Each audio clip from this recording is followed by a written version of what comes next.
La conferencia de hoy, o en realidad esta conferencia de ideología de género, la voy a dividir en bloques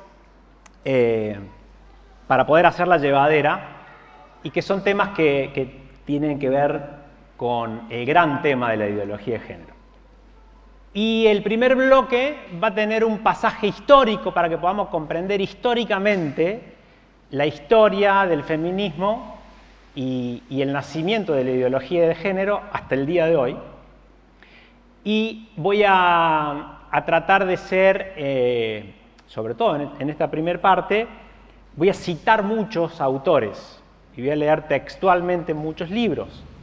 Y voy a tratar también, en lo posible, de muchas interpretaciones personales, guardármelas para después, para que ustedes puedan ir sacando sus propias conclusiones al respecto de lo que las y los mentores de la ideología de género piensan de su propia letra y puño y sus libros. Después vamos a intentar un segundo bloque, si hoy llegamos, a ver si podemos entender alrededor de la ideología de género en una comprensión más global que hay, en una cuestión mucho más grande que una discusión que pueda tener que ver con el género. Y si Dios quiere, el sábado que viene, aunque estoy pensando que vamos a necesitar un tercer día, vamos a abordar una cuestión bíblica específica sobre la ideología de género con respecto a cosas específicas que están en la palabra. Entonces vamos a hacer un pasaje desde Génesis hasta el Apocalipsis literal, para poder tomar una visión y una comprensión y una mirada de qué dice el cristianismo de estas cosas que estamos escuchando. Porque hoy sí vamos a escuchar qué dice la ideología de género del cristianismo. Entonces todo esto también nos va a hacer tomar, como personas comunes, de a pie, posturas que le van a servir a cualquier persona sin que importe su religión, ¿no? Porque sobre todo el taller de hoy va a ser abierto. Esto es para cualquier persona que tenga dudas o que tenga alguna posición más o menos tomada al respecto. Va a ser muy útil, ilustrador.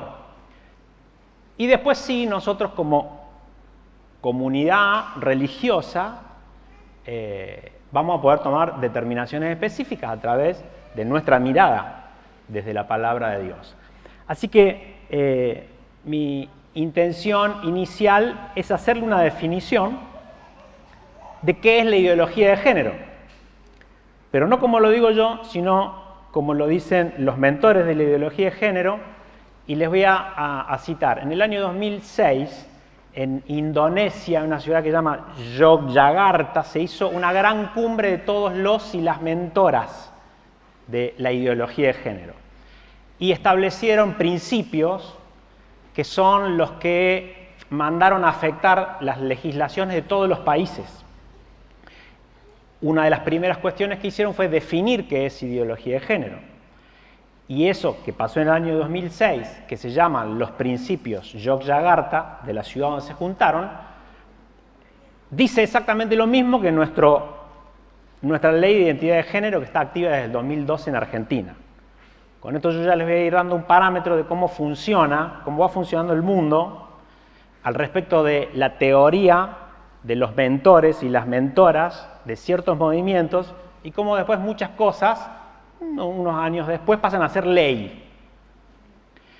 En el año 2006 se decía lo que hoy es ley en Argentina, artículo 2, Ley de Identidad de Género del 2012 de nuestro país. Definición: se entiende por identidad de género a la vivencia interna e individual del género tal como cada persona la siente, la cual puede corresponder o no con el sexo asignado al momento del nacimiento, incluyendo la vivencia personal del cuerpo.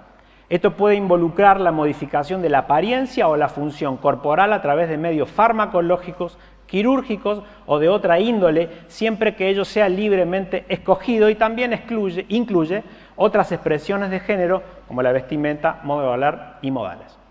Esto es ley, y esta es la definición de ideología de género que ha definido el movimiento. ¿Está bien? Ahora yo les voy a hacer una contradefinición, porque yo voy a desmentir esta definición. Y mi intención con el propio material y los propios libros de ellos es que ustedes puedan entender por qué dice lo que dice esta ley.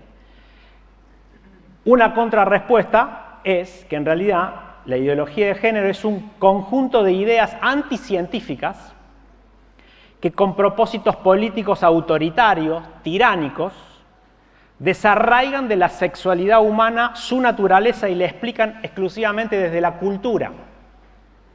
De modo que presentar al ser humano en sus términos sexuales como un sujeto culturalmente construido, entonces es posible de ser deconstruido. La política tendría la misión de deconstruir esa sexualidad para devolvernos una suerte de estado de página en blanco, de tabula rasa, a partir de la cual nosotros, a través de nuestra autopercepción, podemos inscribir ontológicamente nuestra identidad. Esa es una contrarrespuesta de lo que es la ideología de género. Establecido esto, establecido un blanco y un negro, digamos, de inicio, ustedes podrían en este momento estar teniendo dudas, es decir, me pareció bien la primera definición, estoy de acuerdo con algunas cosas, la segunda me pareció bien, pero vamos a ir un poco avanzando entonces en la comprensión de la historia del feminismo. No me voy a detener mucho en algunas cosas porque quiero ir más a lo central, pero la historia del feminismo, en lo que se llama la primera ola o un feminismo liberal, el movimiento que busca los derechos de la mujer, que busca la igualdad, que busca que la mujer no sufra lo que ha sufrido en la historia, sin desconocer todas las discriminaciones que ha sufrido, se llamó feminismo liberal o sufragista, y que viene desde, diría yo, desde Cristo en adelante. No voy a citar hoy ninguna cuestión bíblica, lo vamos a hacer el sábado que viene, como les dije, pero el primer escritor y los primeros escritores que hablaron de la igualdad de la mujer con el hombre fueron los escritores bíblicos. Cristo, Pablo, Pedro. Pero después, desde la Edad Media en adelante, hay cientos de libros de hombres y mujeres que bregaron y peleaban por la igualdad, que no existía, claramente. Porque, ustedes saben, las mujeres no votaban, las mujeres... Bueno, tuvimos la esclavitud hasta el siglo XVIII, ¿no? O sea que ahí existía la esclavitud. Pero aún después de eso las mujeres no eran sujetos civiles, no podían ser iguales que los hombres, no eran educadas. Bueno, todo esto tiene mucho libro que excluí ese material de este punto porque empezó un movimiento que empezó a luchar por los derechos de la mujer, que se llama feminismo liberal o la primera ola del feminismo. Y que empezó a tener logros. Entrado el siglo XX, o sea, los principios del siglo del 1900, 1918, empezaron las mujeres a tener derechos para votar, a ser iguales en la cuestión para estudiar, y empezaron a ganar estos derechos por lo que peleaba este movimiento de las mujeres y los hombres que defendían esto. Insisto, en 1945 acá tuvimos voto femenino, ¿no? o unos años después, en 45 en Estados Unidos, en el 18 en otros lugares. Bueno, hay varias fechas que no recuerdo exactamente en este momento, pero fue avanzando eso. Y la verdad es que el movimiento feminista de la primera ola empezó a reconocer ese crecimiento, ¿no? de los derechos de la mujer. La segunda ola del feminismo, que debo decir y aclarar que no es reconocida por el movimiento feminista, porque no reconocen este origen, y van a ver por qué, y es muy crucial. Empieza con el marxismo. Karl Marx hace el manifiesto comunista, y tomando ideas de un filósofo que se llama Friedrich Hegel, Hegel hace una dialéctica del amo y el esclavo, y reduce todos los problemas del mundo en una dicotomía, en una pelea entre dos poderes que se oponen pero que a la vez se retroalimentan. Esto es, para Marx, la burguesía y el proletariado. Entonces Marx y el marxismo tiene un gran desarrollo de esta enemistad que tiene que existir entre el proletariado y la burguesía, y el objetivo que tiene Marx y el comunismo, tampoco voy a hacer un despliegue de este sistema, básicamente es la destrucción no del capitalismo en sí, sino de la propiedad privada. Y es un planteo económico, básicamente economicista.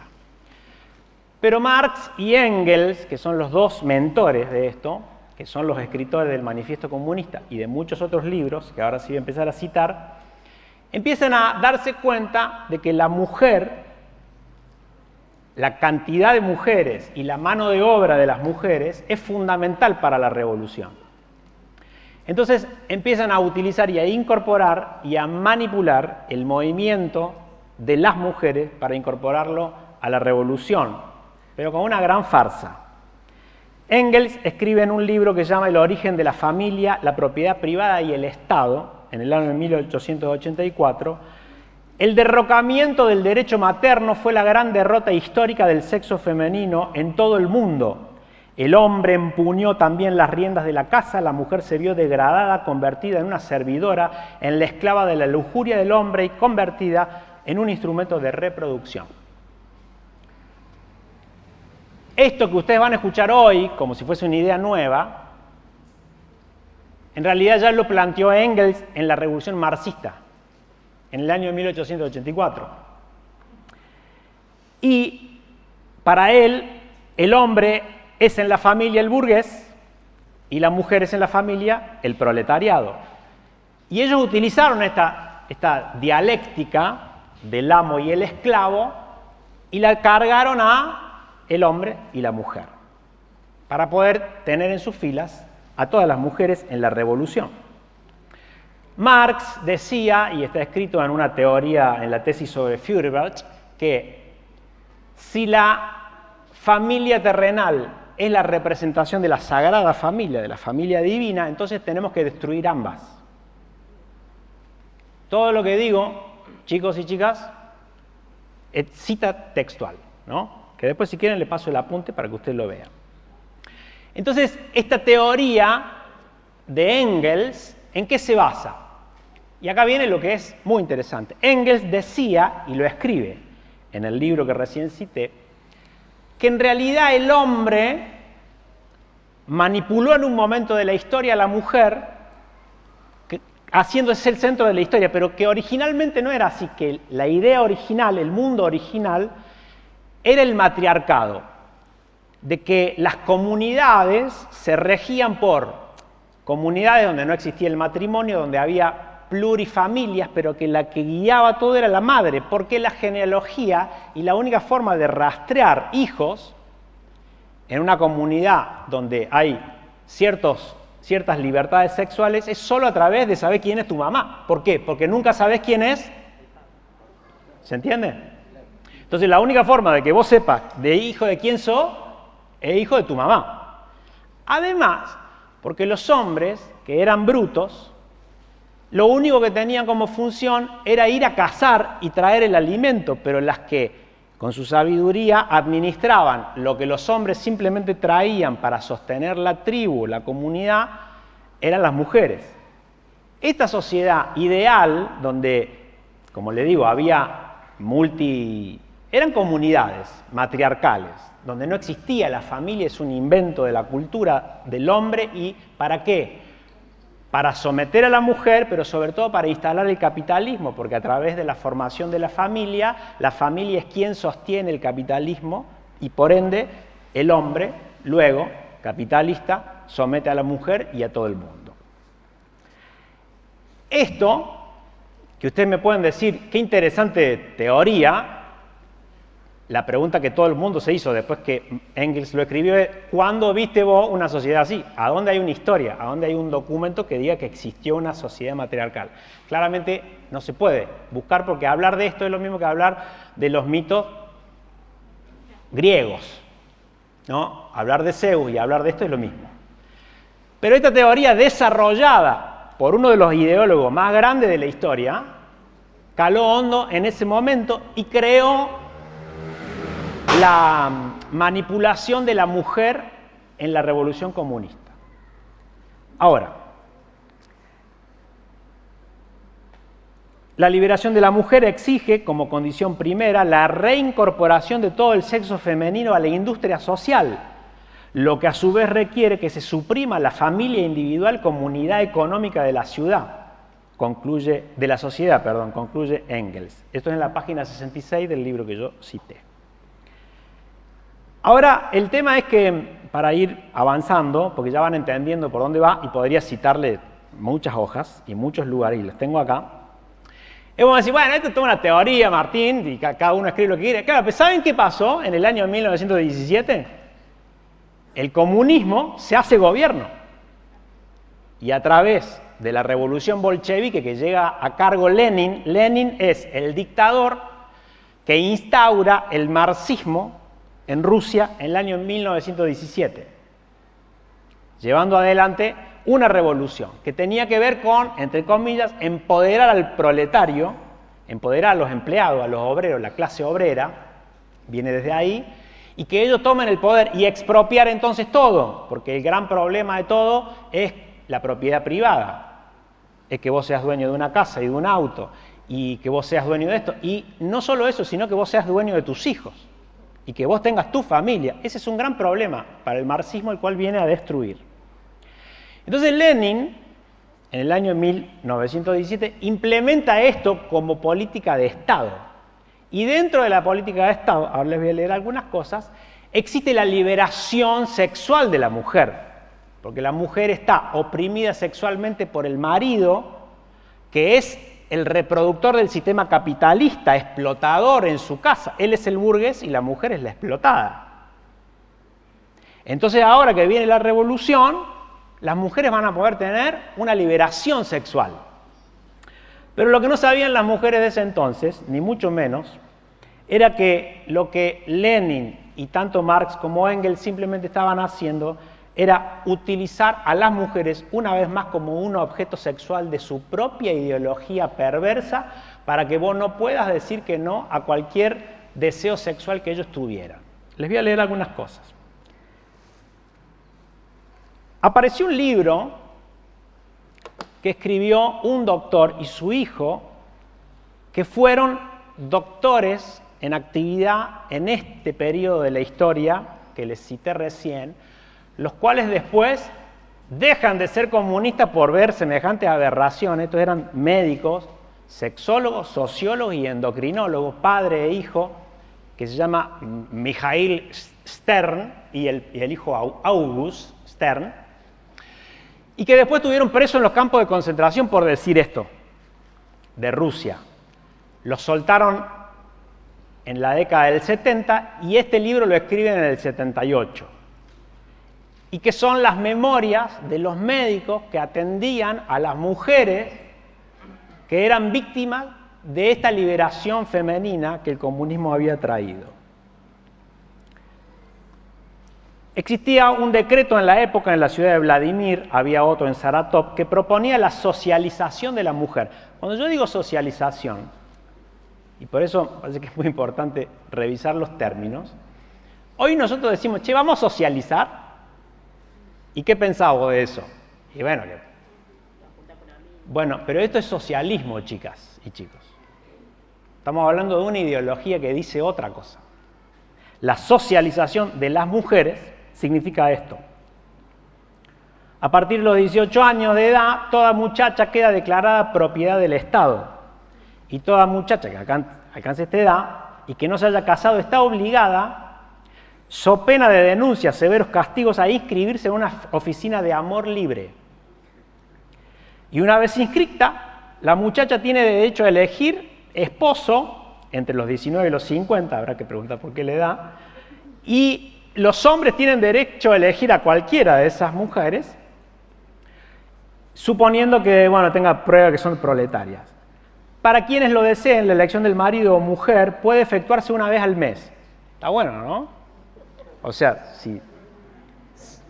si te cansaste a los 25 días, vos podés ir y decir, che, te la devuelvo, dame otra.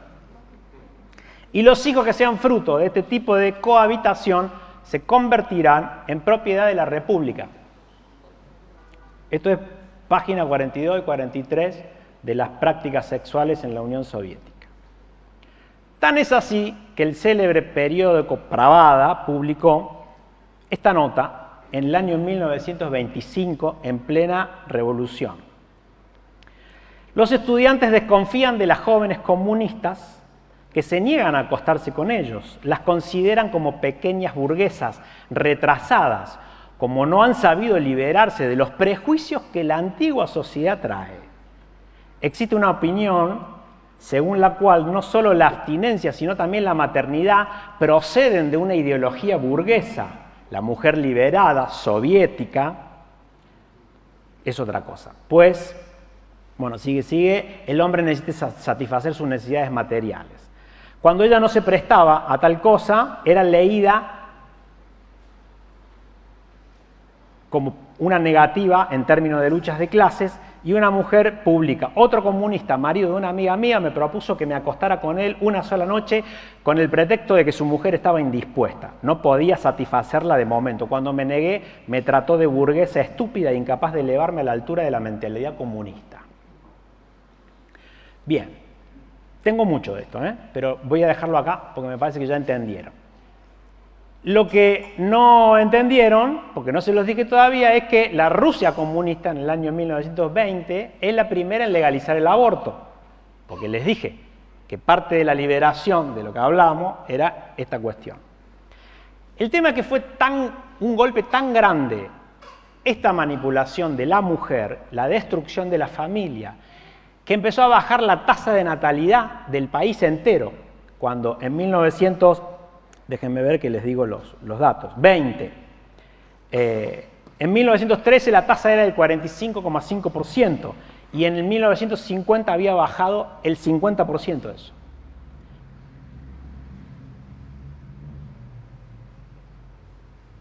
Esto trae aparejado, y cuentan los doctores en este libro, de que al final simplemente las mujeres llegaban a tener 22, 23 abortos, y usaban esto no como un método como de última instancia, sino en vez de, bueno, un preservativo o un anticonceptivo, hagamos un aborto. Entonces las mujeres, y lo cuenta el doctor acá, se los cuento yo, al final los abortos eran, tomate una botella de vodka y acá al costado ponete a saltar. Y como los úteros de las mujeres estaban tan destruidos, simplemente el aborto se producía a los 5 minutos de saltar. Esto destruyó tanto al país entero, y que por otro lado aumentó la prostitución. Bueno, hay un montón de promesas que había detrás de esta liberación femenina, claramente no sucedieron. Entonces, ¿por qué les cuento esto? Porque usted me dice, esto es una historia vieja del año 1920. Porque el dictador que sigue, que se llama Stalin, se dio cuenta del desastre que estaba pasando en la nación y dijo, muchachos, vamos a tener que cambiar esto rotundamente. Entonces la Rusia de Stalin en adelante, simplemente unos 20 años después, empezó a ser el modelo de la Rusia que vos hoy ves, de la familia formada. Prohibieron toda clase de liberación sexual, homosexualidad, y empezaron a apostar porque se le estaba fundiendo se estaban quedando sin gente. Y además se dieron cuenta que esa manera de vivir destruía al país. Y hasta el día de hoy, vos tenés hoy en Rusia, y ya lo vamos a ver al final de hoy, una fuerte carga sobre la familia y sobre los valores que defienden la familia. Porque ellos se dieron cuenta de que eso era totalmente destructivo y que este marxismo, comunismo implementado así, poco tenía que ver con las promesas que había hecho Engels y Marx en adelante. Tengo acá solamente para terminar este análisis, hay un libro de un economista que escribe Socialismo y Análisis Económico Sociológico en el año 1978, si no me equivoco, y que él pone esto. No, perdón, 1922, en ese mismo momento. Y él pone esto. Debería haber sido profeta, digamos. Y dice esto. Mientras el movimiento feminista se limite a igualar los derechos jurídicos de la mujer con los del hombre, a darle seguridad sobre las posibilidades legales, económicas, a desenvolver sus facultades y de manifestarle mediante actos que correspondan a sus gustos, sus deseos, su situación financiera. Todo esto es una gran rama del movimiento liberal que encarna la idea de una evolución libre y tranquila de la sociedad, ¿verdad? Y él profetiza en el año 1920, creo que 22 por ahí, y profetiza: si al ir más allá de estas reivindicaciones el movimiento feminista cree que debe combatir las instituciones de la vida social con la esperanza de remover por este medio ciertas limitaciones que la naturaleza ha impuesto al destino humano, entonces ya es un hijo espiritual del socialismo, porque es característica propia del socialismo buscar en las instituciones sociales las raíces de las condiciones dadas por la naturaleza, por tanto sustraídas de la acción del hombre, y pretender, al reformarlas, reformar la naturaleza misma. Profético. Quiero ahora mostrarles un video. Podríamos hablar mucho más de esto, y casi que no haría falta porque pueden googlear el desastre que generó en el mundo el comunismo. La cantidad de muertos, la esclavitud, la tiranía. Si alguien hoy, en 1920, después de que hemos vivido en una democracia bastante más o menos, pero dice o habla de algún ideal comunista, y ahora van a ver, digamos, habría que retrotraerse y llevarlo a esta escena del 1920, sea mujer, hombre, sea...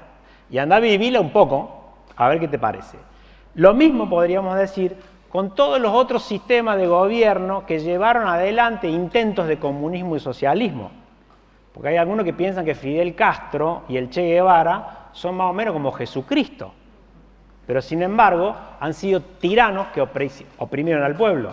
Ni hablar de tu Chávez de Venezuela, ni hablar de Maduro, ni hablar de todos los países que implementan esta ideología más o menos moderna, que después podemos conversar de eso. Ahora, ¿de qué se dieron cuenta los mentores ideólogos más brillantes de la Rusia comunista? Que habían encontrado un arma de destrucción letal de naciones. Escúchenme. Cuando ellos llevan adelante 20 años de gobierno y se dan cuenta que estaban destruyendo su propia nación, lo que sí se dieron cuenta es de que habían descubierto un arma de destrucción de naciones. ¿Y sabe qué determinaron en ese momento? Che, no lo vamos a querer tirar a esto. Se lo vendamos a los giles y lo exportemos para que nuestros enemigos sean destruidos desde adentro sin que ellos se den cuenta. En el año 1984, y yo les voy a mostrar un video ahora que lo pueden encontrar en internet. A ver, haceme un clic, John, y prepárame el primer video. Hacete un clic y prepara el primer video. Aparece un superagente, digo yo, de la KGB que se llama Yuri Bezmenov, desertor, y en el año 1984, fíjense, él cuenta cuál es la estrategia de la KGB para destruir Estados Unidos y toda América. No hace falta que yo les diga que los enemigos de los rusos son los yanquis, pero por ende toda América. Y que la manera que ellos tenían y habían pensado de que todo el mundo fuera comunista, dándose cuenta que habían fracasado desde el gobierno, dicen, no, pero sí podemos hacerlo, vamos a destruir el mundo con estas ideas, pero la gente no se va a dar cuenta. Y esto tiene una estrategia y tiene una inversión que, con las palabras del propio Bezmenov, se las quiero mostrar. Ideological subversion is the process which is legitimate, overt, and open. You can see it with your own eyes. All you have to do, all American mass media has to do, is to unplug their bananas from their ears, open up their eyes, and they can see it. There is no mystery. There is nothing to do with espionage.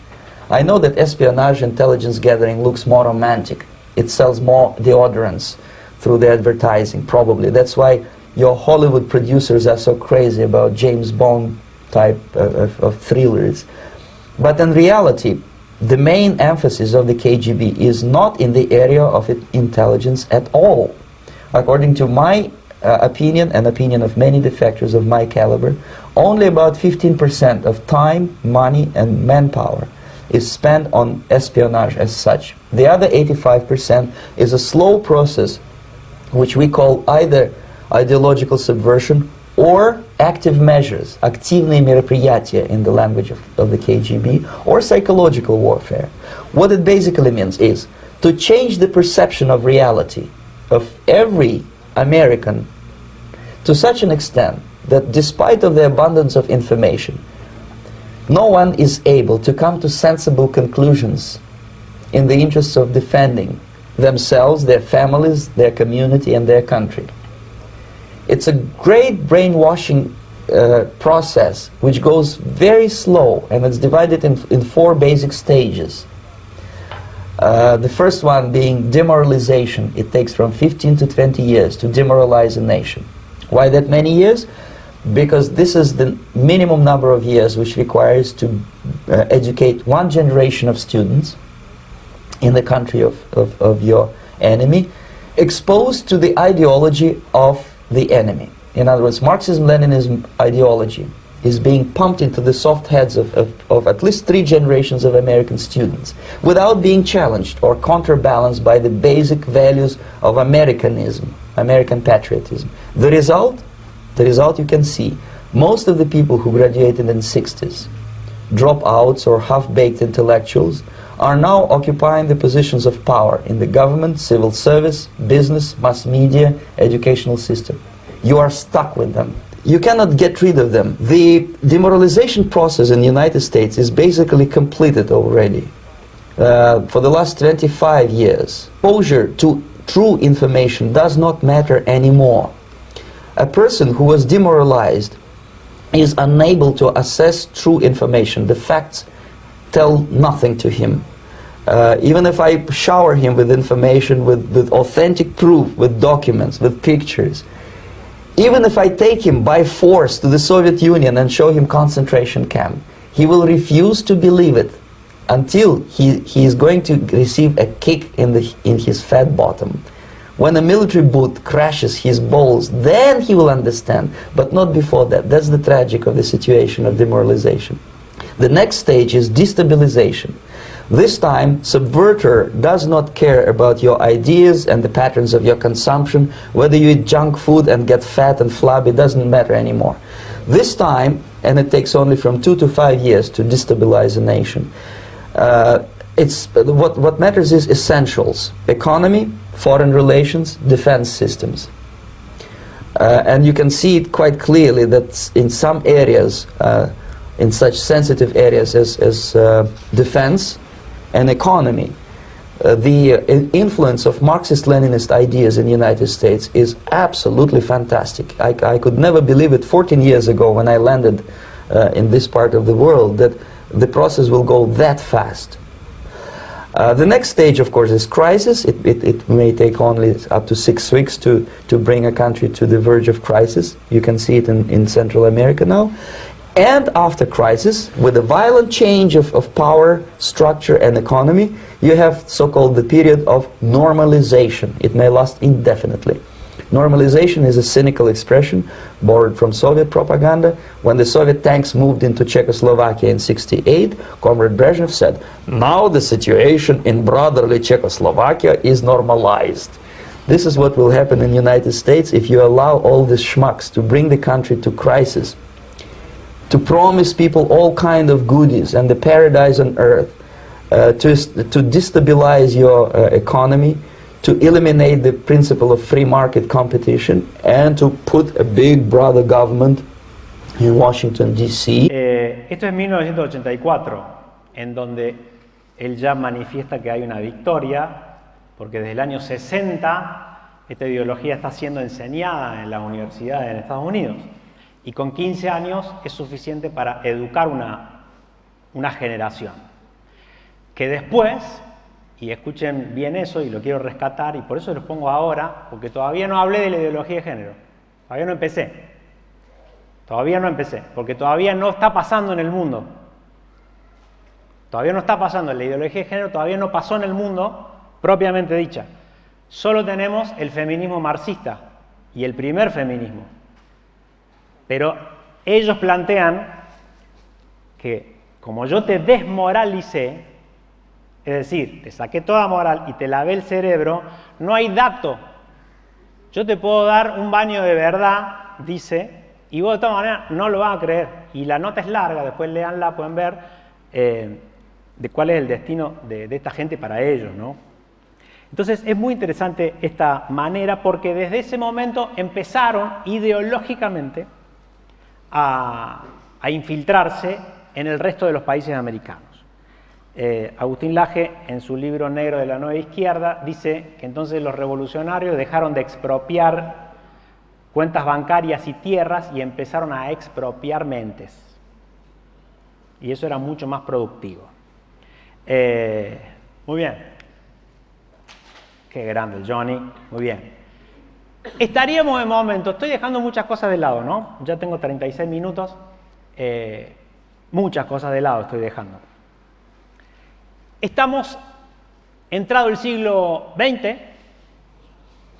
1948 en este caso, y va a nacer por primera vez lo que podríamos denominar la tercera ola del feminismo. Las feministas dicen que en realidad es la segunda ola, que hubo solo una primera y que después empezó esta, porque desconocen el feminismo marxista. Como les guste, tercera o segunda da lo mismo, vamos a hablar de lo mismo. Pero es interesante marcarlo como tercer ola y empieza, y ahora sí voy a citar algunas autoras. Son 5 autores, o 5 autoras y autores, sí, que tendríamos que pensar. Y básicamente 5 libros. Yo leí más de 22 y hago una síntesis de ellos, pero si ustedes leen 5, ya es suficiente. El primer libro es Simone de Beauvoir, El segundo sexo, año 1948, que es la Biblia, es el fósforo que inicia lo que podemos llamar el feminismo cultural, que tampoco vamos a decir que lo inventó Simone de Beauvoir porque Engels ya lo había planteado. ¿Verdad? ¿Qué dice Simone de Beauvoir? Y esta es la llave, la puerta, que el sexo, en realidad, así como casi todo en la vida, es una construcción cultural, que todo es cultural y que no existe nada natural, que lo natural no existe. Yo debería hacer un paréntesis acá y decirle que Simone de Beauvoir era pareja de Jean-Paul Sartre, un filósofo que creó la teoría del existencialismo. Para sintetizar y para que todos lo entiendan, el existencialismo está en contra del naturalismo, es decir, dice que solo somos existencia y solo somos lo que hacemos de nosotros. No hay nada predado y no existe nada natural. Que en palabras está lindo, digamos, pero vamos a tener problemas después cuando vos nacés mujer, digamos, o cuando vos nacés hombre. Entonces Simone de Beauvoir establece la frase inicial donde se monta todo el sistema y es: no se nace mujer, llega una a serlo. Esto es central, porque acá arranca entonces, podríamos poner como punto inicial el movimiento del feminismo cultural, del feminismo radical. Vale la pena aclarar que el primer feminismo, la primera ola, está montada en los pensamientos de la igualdad, de la liberación de la sociedad, desde Cristo en adelante, podríamos decir, y de cualquier persona lógica queriendo la igualdad para todos. Y el feminismo de la primera ola luchó y sigue luchando por eso. Lo que pasa es que le quedan pocas luchas, porque después también vamos a desmentir muchas de las mentiras que dice la ideología de género al respecto de las desigualdades que hoy existen. Y ya les voy a explicar por qué. Denme tiempo. Si ustedes dudan y quieren tirarme con un ladrillo, yo les pido tiempo. Yo les pido tiempo. Porque seguramente vos estás escuchando cosas que yo estoy diciendo que no es lo que escuchás en los medios, y que no es lo que te dijeron, ni lo que leíste, ni lo que hablas con tus amigos o amigas. Pero solamente te pido que me des las próximas horas y después toma tu decisión.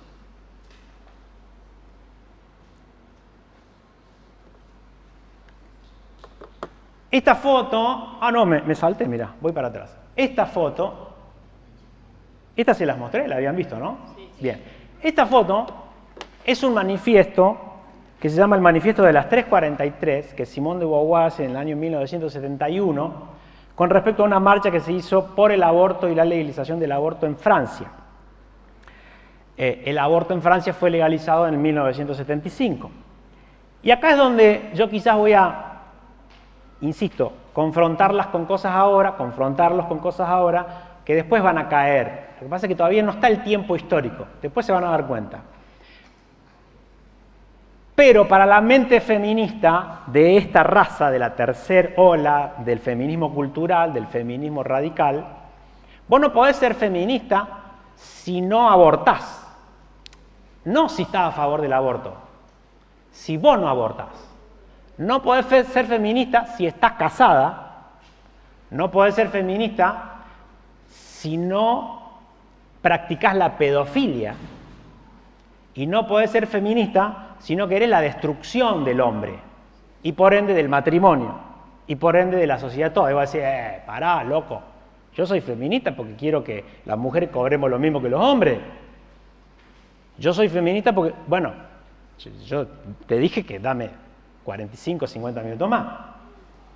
Y vos decís, pero ¿cómo decís eso? Bueno, ¿quieren que les lea el manifiesto de las 343? ¿Por qué 343? Porque 343 mujeres firmaron el manifiesto que Simone de Beauvoir publicó para que se legalice el aborto. Quiero decir, y es interesante el dato, que en Francia en ese momento había 27 millones de mujeres. Y 343 pedían que se legalice el aborto. Es exactamente lo mismo que pasa hoy, chicos. El tema es que, vamos a ver después, el poder mediático y el poder de la ideología que penetra en ciertos sectores es tan fuerte a veces que va en contra de cualquier dato científico, estadístico, va en contra de todo. En Francia, cada un año, 1 millón de mujeres aborta en peligrosas condiciones a causa de la clandestinidad a la cual se ven condenadas. Si ustedes me preguntan de dónde sacó este dato Simone de Beauvoir en el año 1971, vayan a preguntarle a ella porque tampoco sabe, pero lo dijo. Esta operación efectuada en medio hospitalario no presenta mayores riesgos. ¿Les suena el discurso? El destino de estos millones de mujeres es silenciado. En consecuencia, yo declaro formar parte de ellas. Yo declaro haber abortado. De la misma manera que exigimos la concepción libre, reclamamos también la libertad de abortar. Aborto, dice ella. Esta palabra expresaría y limitaría una vez por todas la esencia del combate feminista. Ser feminista es luchar por el derecho al aborto libre y gratuito. Así que, si alguien dice que es feminista, pero no está a favor del aborto, eso es una contradicción. Yo podría decir, soy feminista porque quiero que cobremos lo mismo, porque quiero que nadie me discrimine, ni que me violen en la calle, ni que me griten barbaridades. Sí, yo también. Pero vos sabés que si sos feminista, el ismo no te lo permite.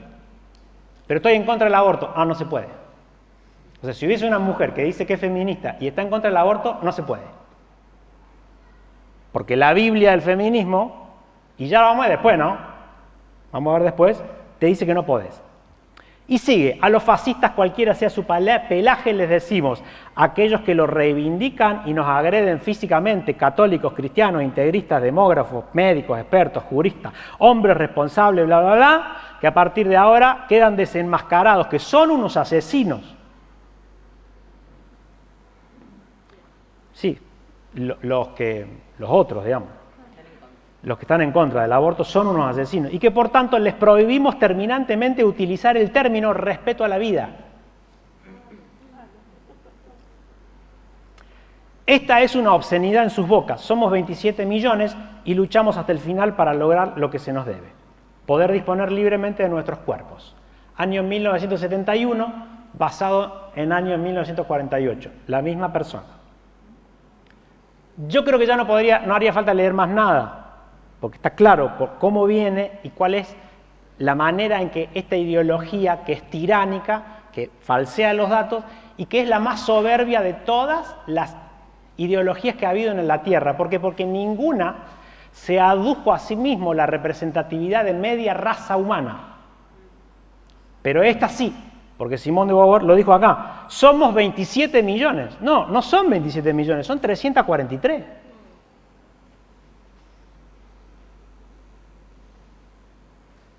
De última, digamos, somos 343 y tendrán derecho como cualquier ser humano. Pero no digas son 27 millones. Bueno, sigue esto. En el año 1978 aparece una escritora que se llama Shulamit Firestone, que en algún momento cité, y que ella avanza un poco más, da un paso más con respecto a algunas cosas que tienen que ver con esto que yo dije de la pedofilia, de la abolición del matrimonio, ni hablemos del aborto, que ya estaba sentado en ese momento por la anterior autora. Suprimamos la niñez, dialéctica del sexo, página 93. Todo el mundo reconoce el vínculo especial que une a los niños y a las mujeres. Yo, sin embargo, sugiero que la verdad que este lazo no es más que una opresión mutuamente compartida. Es más, sugiero que ambas opresiones se encuentran tan íntimamente entrelazadas que se refuerzan mutuamente de modo tan complejo que no podemos hablar de la liberación de la mujer sin poner sobre el tapete la liberación del niño y viceversa. Ahora les voy a explicar qué significa. El núcleo de la opresión femenina hay que buscarlo en sus funciones procreadoras y de crianza. Vale decir que el prólogo de Firestone está dedicado a Engels, que era el que ya había dicho que el hombre había engañado a la mujer y la había sometido a la maternidad, como si fuese, digamos, la peor cárcel de lo que te puede pasar. Sigo. El concepto, bueno, es un desarrollo muy interesante para demostrar teóricamente cómo antes los niños no era como nosotros lo hicimos ahora por una imposición cultural. Que el niño ahora sea inocente y sea un niño que no sepa algunas cosas, que nazca débil y vulnerable, es culpa de la cultura. Porque en realidad un niño simplemente es un adulto en un cuerpo chico. Antes así se los trataba y hace un desarrollo histórico de lo más retrógrado y forzado para demostrar que los niños en una época dorada, vaya a saber cuándo, no eran niños. El movimiento es tan contradictorio que cuando vos agarrás después el movimiento de los derechos humanos y empezás a leer y ves ciertas evoluciones que el mundo ha tenido en pos de solucionar muchos problemas que sí tuvimos, porque es verdad, antes un chico a los 12, 13 años iba a la guerra, no lo vamos a desconocer. ¿Está bien? De hecho sigue pasando en los países árabes. Pero cuando vos pensás y decís, che, el niño tiene derecho a jugar, no a agarrar un arma. Bueno, podemos evolucionar en eso sí, pero involucionar sería como imposible. Bueno, ella acá lo admite y dice que el concepto mismo de la infancia indicaba que los niños constituían una especie distinta, no solo cronológica, sino cualitativa, y para demostrarlo se montó toda una estructura ideológica y tratados arbitrarios acerca de la inocencia de los niños y de su proximidad a Dios, angelitos, cita irónicamente, y que llevaban a la creencia de que los niños eran hasta asexuales y las manifestaciones sexuales infantiles una aberración. Esto dice ella para justificar esta teoría. Y empieza ahora con la destrucción de la familia. La verdad que voy a ir más rápido, porque si no... Voy directamente a lo que más me interesa. ¿En dónde cae todo esto según Firestone, año 1978? Cae en que, ¿cómo liberamos al niño? ¿Y cómo lo liberamos de la madre? ¿Y cómo hacemos para que el niño rompa los tabúes culturales que el heteropatriarcado le ha enseñado e impuesto desde que nace? Liberándolo sexualmente desde su temprana edad. Entonces, va a justificar la pedofilia. Yo le voy a leer, pero si quieren se los cuento, porque la verdad es que es interesante. Página 277 de la dialéctica del sexo. Es posible que el niño establezca sus primeras relaciones físicas estrechas con gente de su propia talla, por conveniencia física. al igual que hombres y mujeres, en igualdad de otros factores, se preferirían uno al otro sobre los demás, del propio sexo, por simple conveniencia. Pero de no ser así, se está diciendo, si va a tener relaciones sexuales un niño, bueno, lo lógico va a ser que si tiene tal altura, va a tener relaciones sexuales con alguien de su altura. Y lo lógico es que sea del mismo sexo, por una cosa lógica, dice Firestone. Pero si no fuera así, si fuese un adulto, ahí sigo.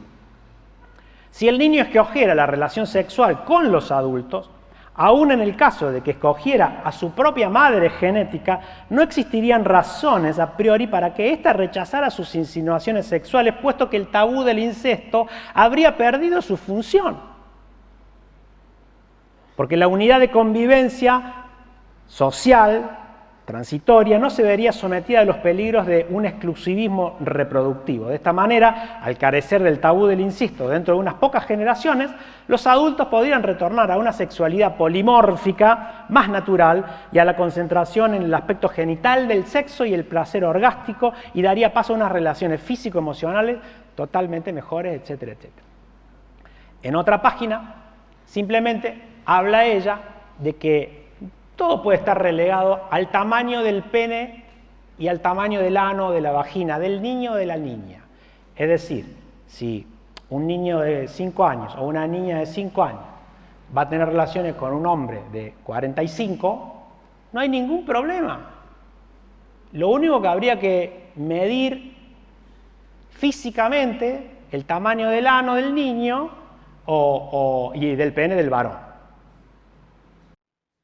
Y si eso está bien y no se lastima, está ok.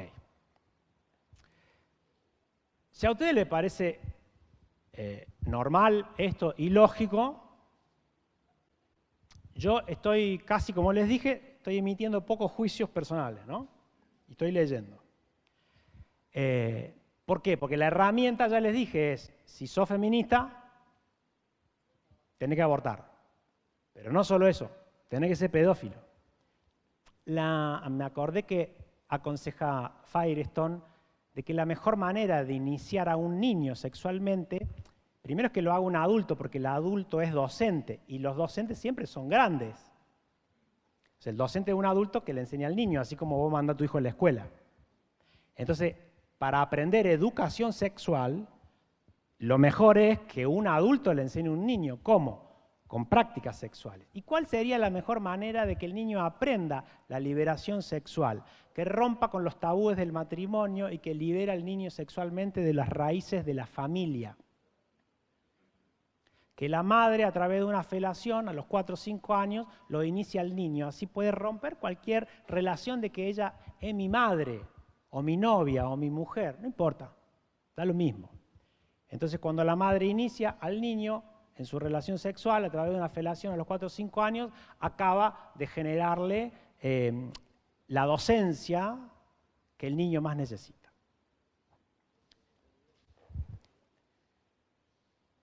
Firestone, en este año mencionado, plantea una agenda, que muchos a veces me preguntaron, en muchos lugares lo he escuchado, ¿qué es la agenda?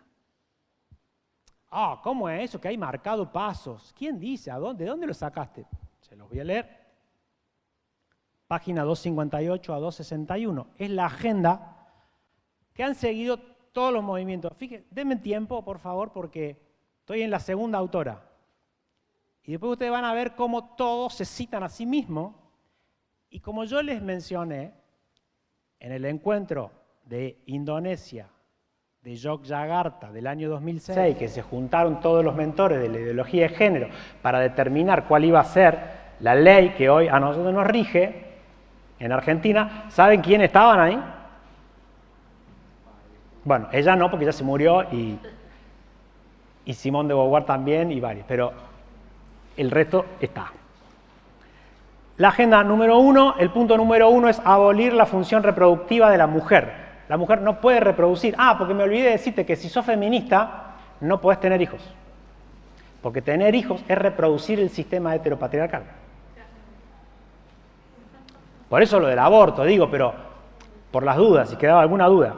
Entonces, ella va a proponer, y después lo vamos a ver, cualquier clase de reproducción artificial. Entonces, la idea es más exótica de cómo puede seguir creándose esta sociedad, las vamos a encontrar acá. Punto número 2 de la agenda: independencia económica absoluta de mujeres y niños, eliminando el capitalismo y pasando al socialismo, feminismo socialista. Entonces acá plantea una hiperintervención del Estado, porque si el Estado no interviene para hacer esto, no hay manera de hacerlo. Y esto nos vincula, como le dije, al feminismo marxista que les acabo de decir, que es negado por este movimiento, en parte. Número 3, incluir a las mujeres y los niños en todos los aspectos de la sociedad, destruyendo la individualidad y la distinción cultural hombre, mujer, niño, adulto, a través de estas herramientas, como les digo. Y punto número 4, la libertad para las mujeres y niños para hacer lo que deseen sexualmente. Bueno, el fin está expreso en todo esto. Realmente es como muy interesante todo. Tengo más. Voy a la tercera autora.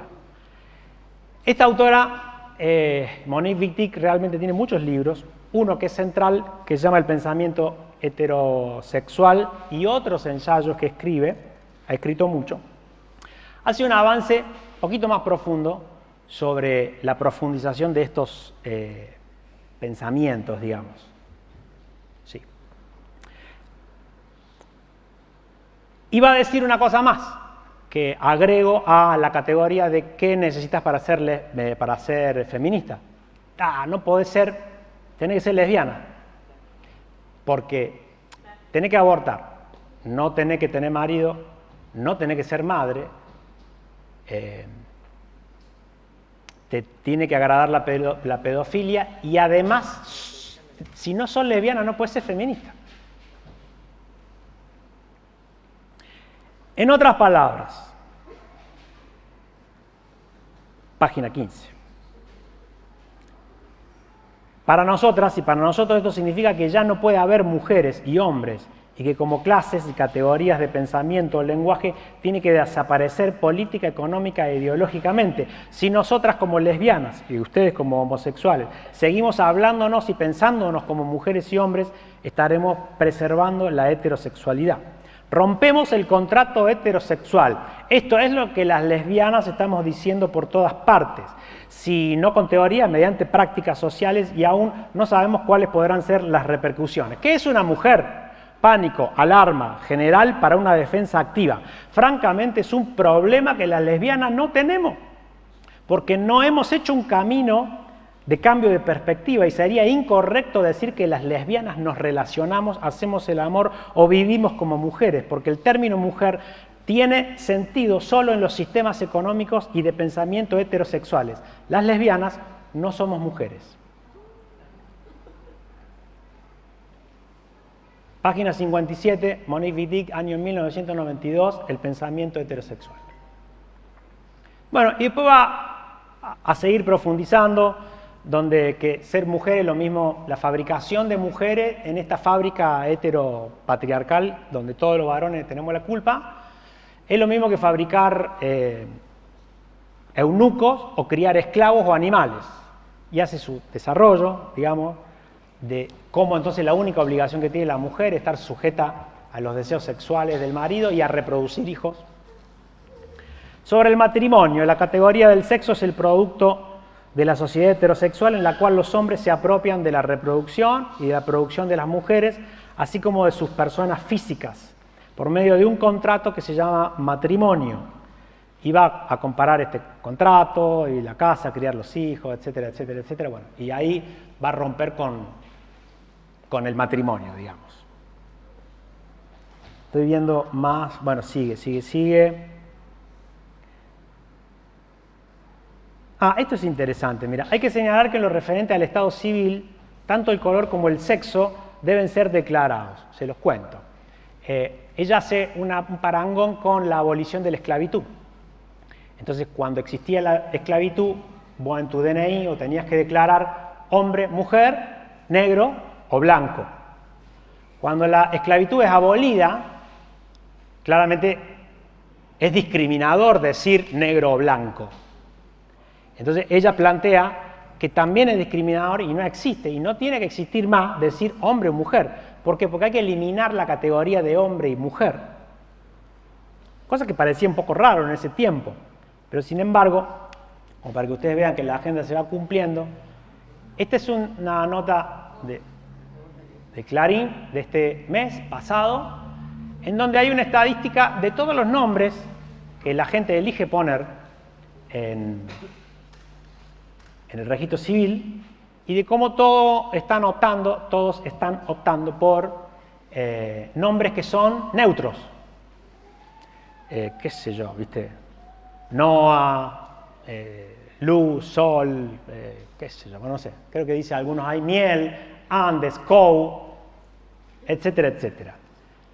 Porque se va infiltrando, digamos, el pensamiento desde la cultura. Pero lo que es más importante, y ya lo vamos a ver después cuando hable de las leyes, es que ya hay un proyecto de ley presentado. Mirá qué brillante que somos. Fíjense la fecha, 9 de julio del año 2020, para agregar un tercer sexo en el registro de los DNI. ¿Sí? Plena pandemia, por supuesto, porque esto es muy importante. O sea, si te anotan hombre o mujer, la discusión está en qué le ponen al otro sexo. Y ahí hay un gran problema. Y para mí está clarísimo, porque ya lo decía Monique Wittig en el año 1992. La persona que presentó este proyecto, no quiero ser irrespetuoso, pero acá es donde uno se da cuenta, y chicas, por eso les digo, ustedes tienen que leer y tienen que saber, porque no hay peor feminista que la que no sabe qué está defendiendo.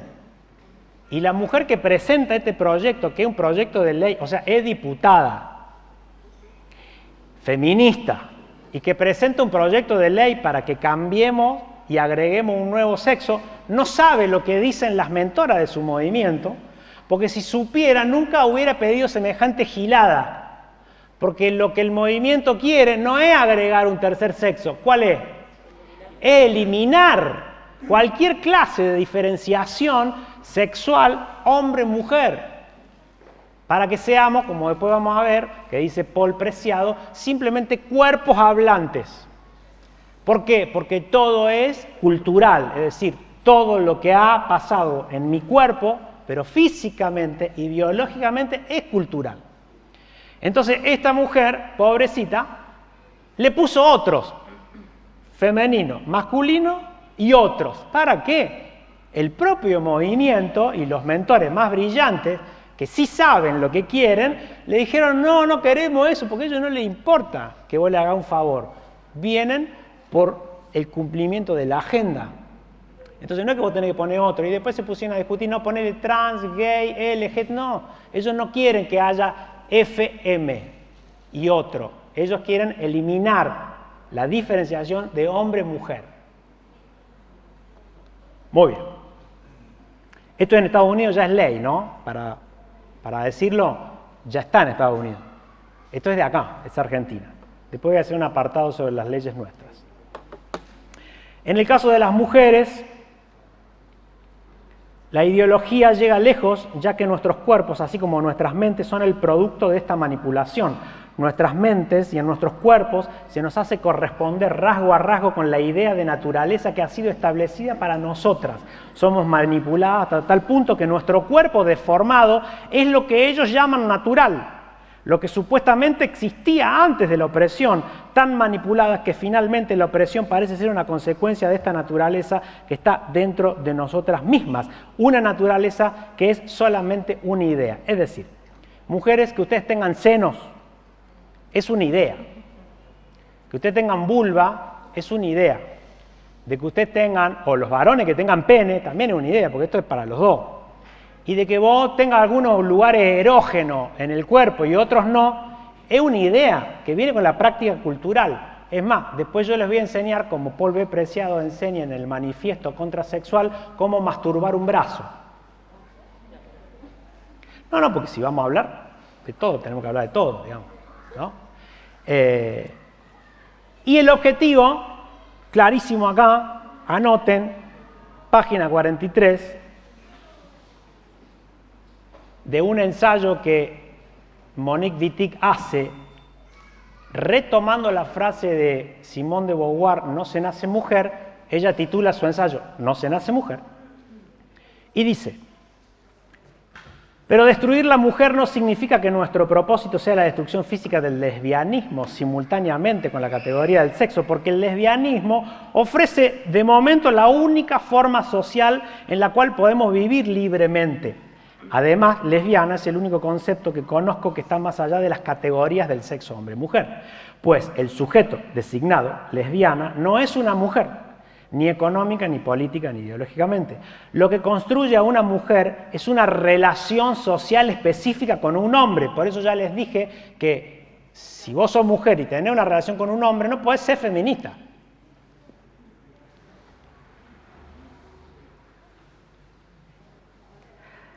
Lo que la constituye es esa relación, una relación que hemos llamado servidumbre, una relación que implica obligaciones personales, físicas y también económicas. ¿Cuáles son? Asignación de residencia, trabajos domésticos, deberes conyugales, producción ilimitada de hijos. Una relación de la cual las lesbianas escapan cuando rechazan volverse o seguir siendo heterosexuales. Somos desertoras de nuestra clase, como lo eran los esclavos americanos fugitivos cuando se escapaban de la esclavitud. Para nosotras, esta es una necesidad absoluta. Nuestra supervivencia exige que nos dediquemos con todas nuestras fuerzas a destruir esta clase, las mujeres.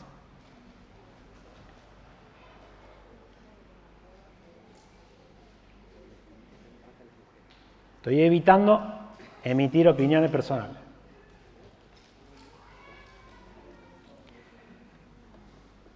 Me da pie, Monique Wittig, a presentarles probablemente la autora más relevante de lo que hoy nosotros conocemos como ideología de género, que es la que despertó al mundo al respecto de esto de que el sexo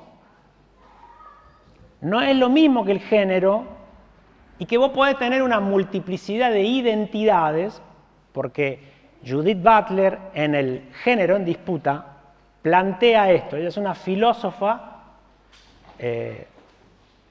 brillante, por cierto, que plantea una diferencia y una posibilidad de elegir entre el sexo, género y deseo.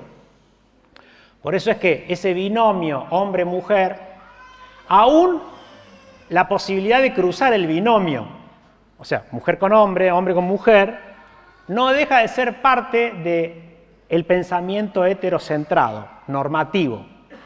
Entonces, Judith Butler viene a hablarnos de la identidad de género, que está regida por, no importa lo que vos hayas nacido como sexo, porque eso no te define, no significa nada, pero entonces tenés una manera de identificarte, sos hombre. Pero no importa, porque no estoy diciendo qué te gustan todavía, pero estoy diciendo con quién vas a tener relaciones sexuales. Eso es una segunda parte del género.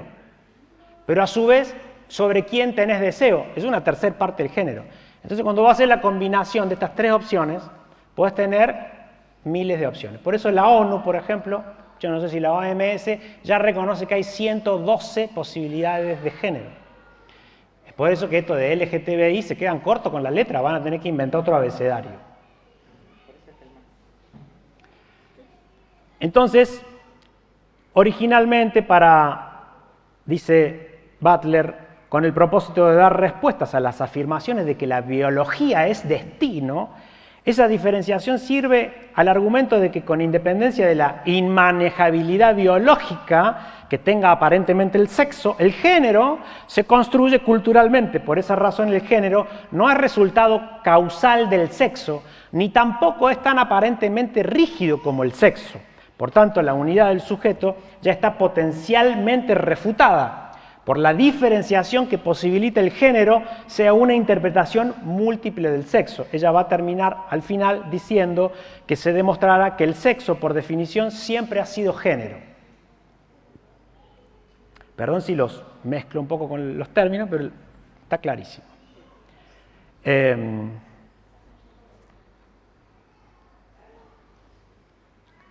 Acá se abre la puerta, entonces. Yo puedo ser un hombre de sexo, pero me pueden gustar los hombres, pero a la vez puedo tener deseo con los perros. Entonces la identidad sexual mía, o no eso, sino que puedo ser un hombre adulto, pero que me gusten las mujeres, pero las niñas, entre 5 y 10, porque eso me define, es mi identidad. Entonces ahí vos tenés que buscarme una categoría para poner y me tenés que respetar porque es parte de mi ser y de mi identidad. Porque ya les dije que la pedofilia es parte del movimiento. Bueno, y sigue. De los más representantes entonces de este movimiento son los que se transvisten y actúan de. Entonces, Judith Butler es la madre de lo que se llama el feminismo queer o la ideología queer, que son todas las opciones que vos vas a ver de gente vestida, transvestida, pintados o de distintas situaciones, que tienen distintas maneras de expresar su vida sexual. Entonces ella dice, porque acá podríamos decir, bueno, si vos te querés parecer a una mujer y te hace travesti, pero sí, pero el original es el hombre, o al revés. O sea, estás queriendo imitar algo que es original. Pero ella acá, de una manera muy filósofa, como los filósofos hacen, intenta decir que es al revés. Que al yo imitarlo al Agustín, yo soy mujer, pero quiero ser como él. Pero al yo imitarlo, él deja de existir y en realidad yo paso a ser el modelo. Y acabo de destruir entonces culturalmente la sociedad. Y si seguimos haciendo esto, no va a haber más hombres y mujeres dentro de un tiempo. Página 266, el género en disputa. Ya fui a Polo de Presión. ¿Me salté? Bueno, esto se los voy a leer. El movimiento queer es la parte activa, bélica, guerrera, violenta de la ideología de género. Podríamos hacer un parangón con otros movimientos e ideología. No existe una ideología que busque la revolución y derrocar el poder que no tenga un movimiento armado.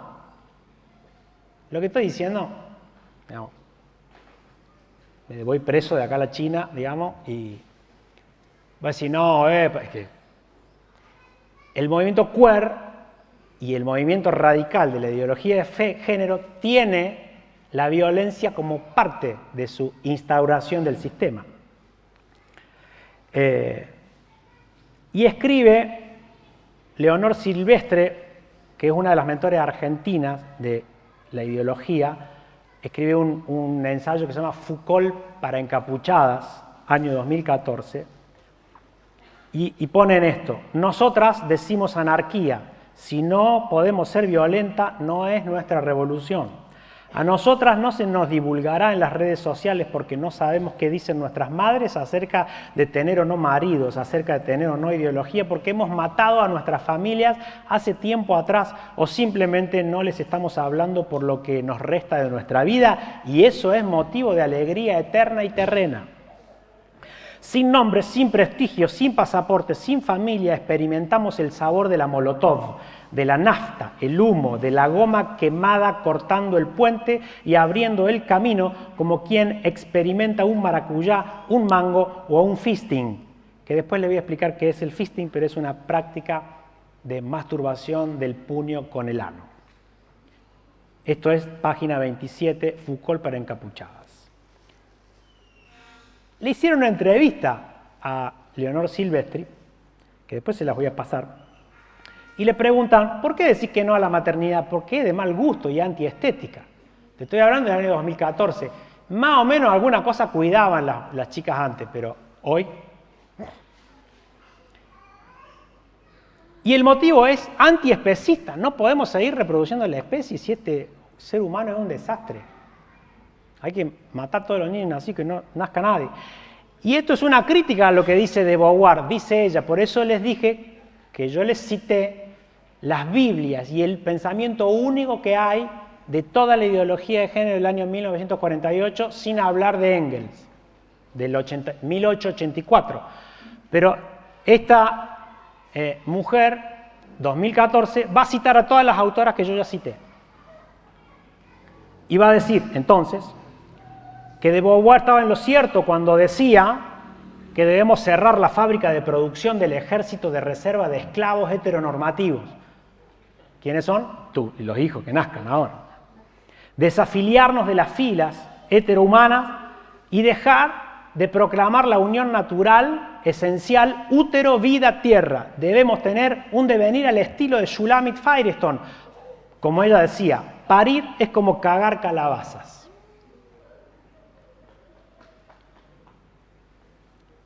¿De qué manera crees que la maternidad y la familia como institución controlan la sexualidad de las mujeres? Le pregunta.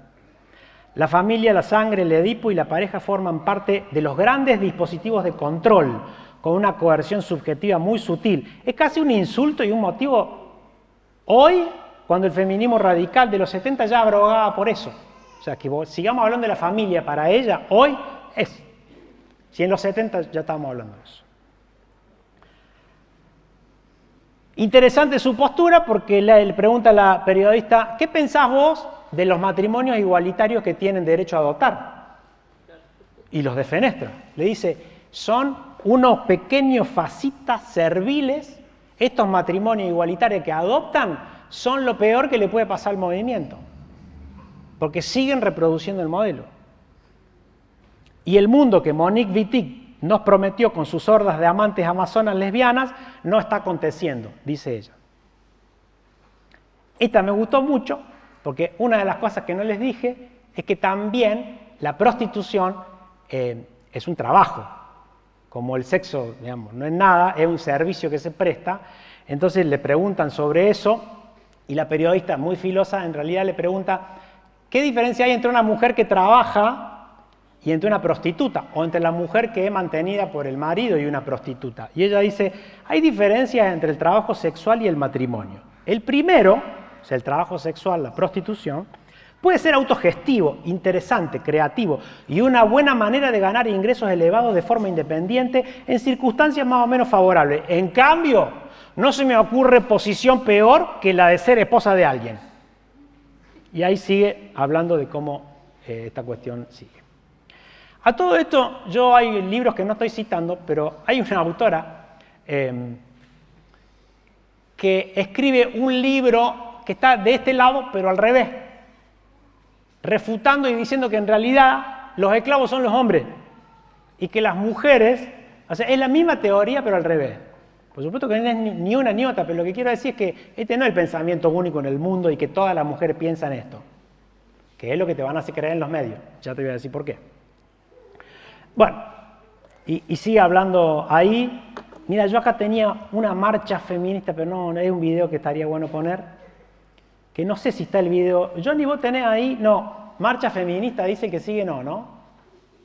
¿El 2 qué dice? ¿Feminismo científico? No es ese. Bueno, perdón, lo bajé, otro día se los muestro. Pero googleen ustedes y pongan feminismo violento o violencia en el feminismo. Por favor, pónganlo.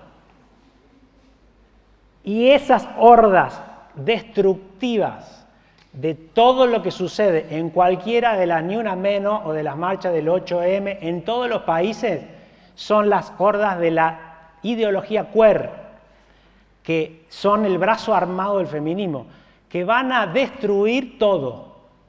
Y que si vos sos varón y estás en la calle, yo te diría, Jorge, salí corriendo.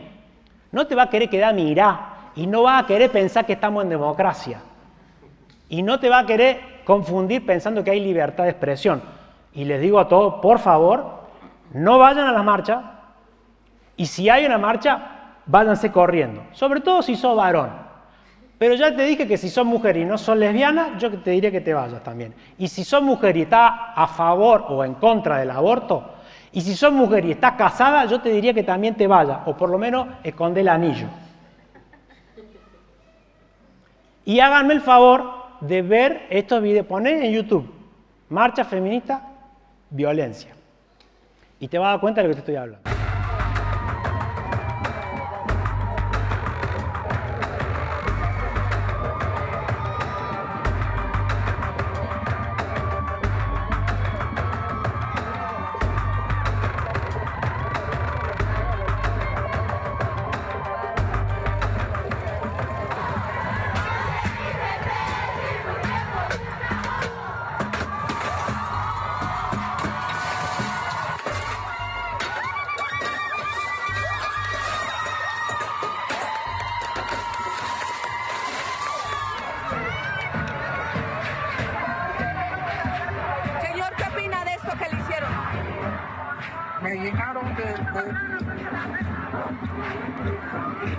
Préndeme fuego.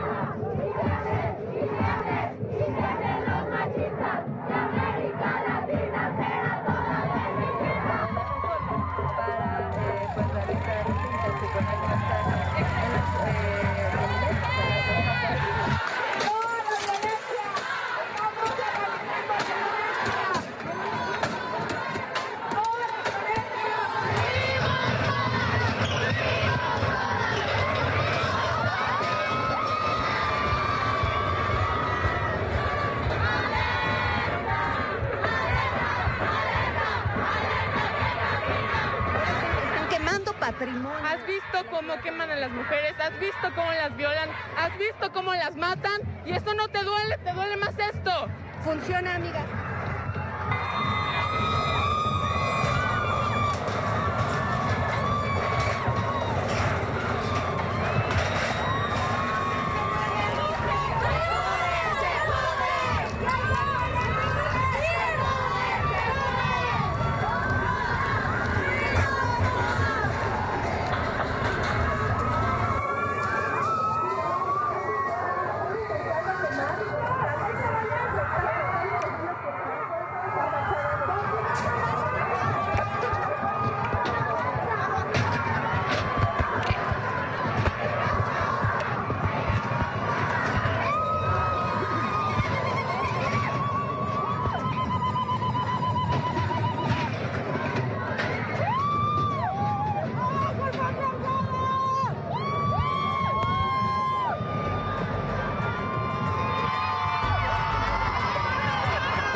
Ni hablar de, que ya va a pasar pronto acá y probablemente después de hoy, ¿no?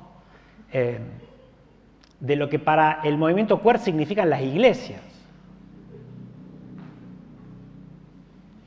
Entonces la destrucción específica, porque la reproducción más grande del heteropatriarcado es la iglesia, es Dios, que es Padre, que es hombre, que envía a su Hijo, que claramente es hombre, y que crea una iglesia que defiende el matrimonio, que el sagrado, lo más sagrado que tiene es el matrimonio. Bueno, entonces, ayer hubo, o antes de ayer, ya pintadas en iglesias en Córdoba cuando sale lo de la ley del aborto, pero esto va a seguir mucho más. Así que vayan agarrando, muchachos, los trapos para despintar el frente del templo. Espero que no, tampoco lo llamo ni me interesa, pero la verdad, con datos sea dicha. ¿Cómo están de tiempo? Tengo 1:20. Déjenme que termino esto y tomamos una coca. Y después vemos.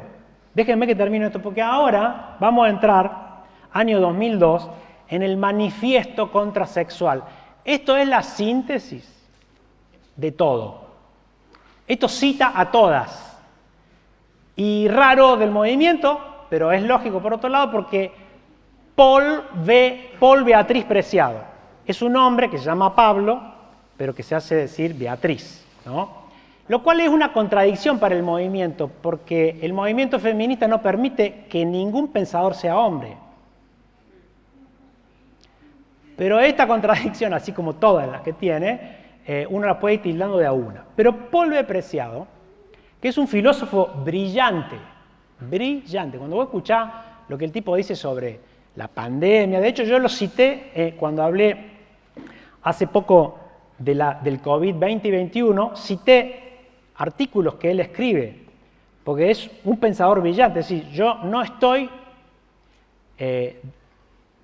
denigrando el nivel de pensamiento, al contrario, lo que les voy a decir y lo que estamos viendo es que es brillante. Es brillante la lógica de que una ideología que sea tan retorcida y antinatural haya infiltrado y esté tan en la boca de todas las personas y haya confundido tanto a la humanidad entera. Por eso digo que son brillantes. Lejos de ser que escribí dos pavadas, brillantes son. Pero cuando escriben esto, aparece su manera de decir la verdad de lo que piensan. Entonces uno lo puede confrontar como ciudadano de a pie, decir, mirá que todavía yo no hablé ni somos cristianos, no digo, che, esto para mí, no sé si lo puedo. El manifiesto contrasexual, año 2002, 2001, 2002, va a hacer un articulado de lo que ellos están planteando como la ley de todo lo que viene y de lo que ya practican.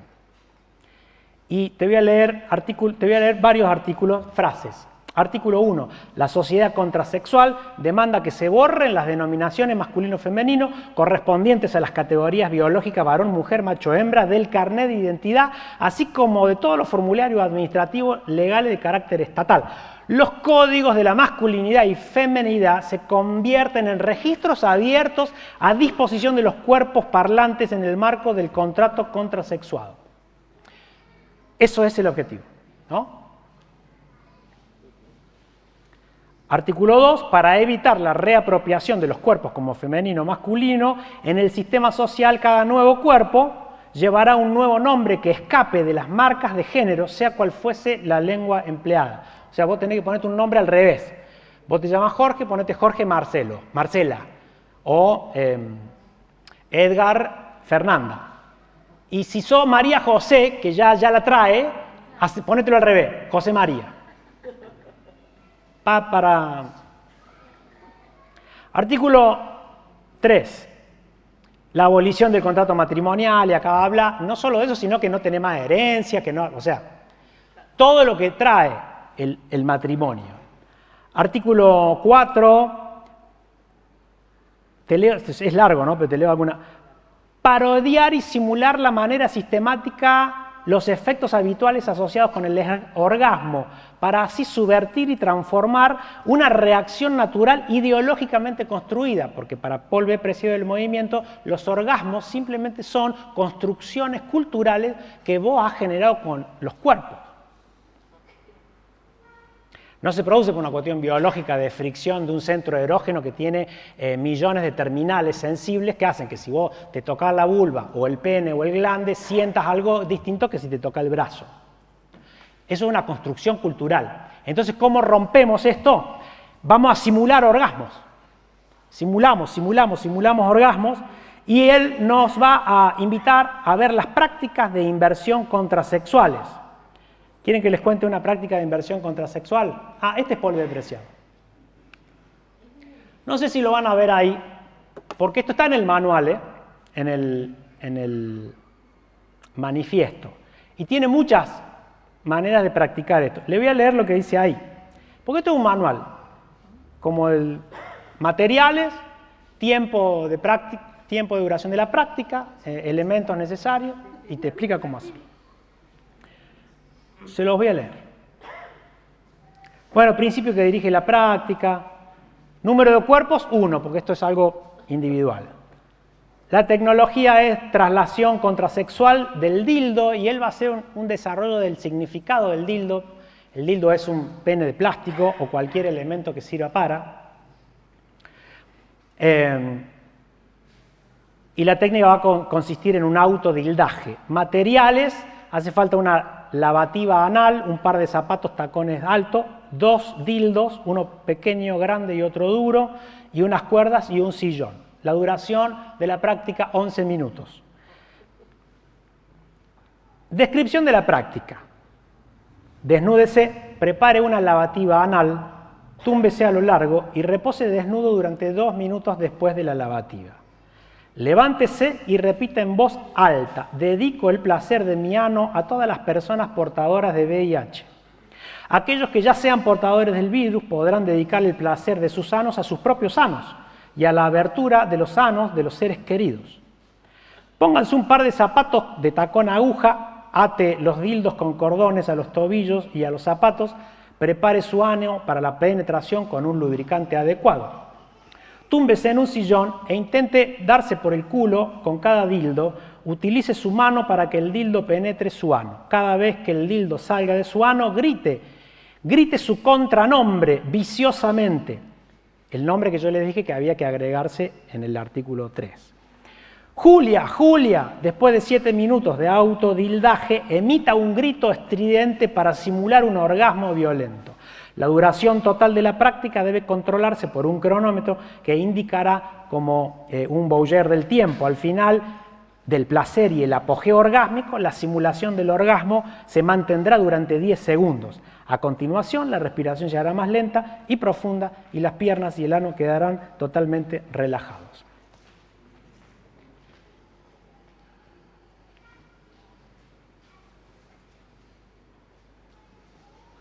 Hay más, porque esta es la primera. Hay muchas otras prácticas para que vos puedas entender cómo funciona esto.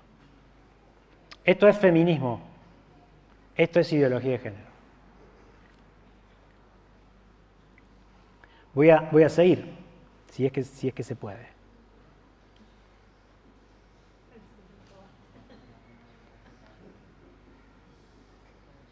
Artículo 5. Las relaciones sexuales sin contrato serán consideradas como violaciones. Bueno, ya hoy están diciendo, ¿no? Que todo hombre, porque para el movimiento toda esposa es violada cada vez que tiene relación sexual con el marido. ¿Sabían eso? Porque como representa el sistema heteropatriarcal donde el macho es bla, bla, bla, entonces la mujer no es que acepta por su propia voluntad, sino que el sistema cultural la viola junto con el marido, cada vez que ella dice que sí de propia voluntad. Bueno, la sociedad contrasexual instituye la obligación de prácticas contrasexuales, que son las que les dije, organizadas socialmente en grupos. La sociedad contrasexual declara y exige, artículo 6, la separación absoluta de las actividades sexuales a las actividades de reproducción. Y todo cuerpo recién nacido tendrá derecho a una educación contrasexual. No educación sexual, sino contrasexual. Artículo 7. Bueno, acá habla de las cirugías y de todo lo que tiene que ver con la hormonización. Entonces no hay razón que justifique que el Estado te tenga que hacer un cambio de sexo y no una cirugía plástica de la nariz. Entonces en realidad el Estado tiene que pagarte todos los cambios en tu cuerpo que vos quieras. No solo el de sexo, que ya está y es ley, sino cualquier otro. Porque yo podría decir, no es que mi pene no representa mi sexualidad, mi nariz no la representa. Si yo la verdad fuera más vivo, ya me hubiera operado gratis hace rato.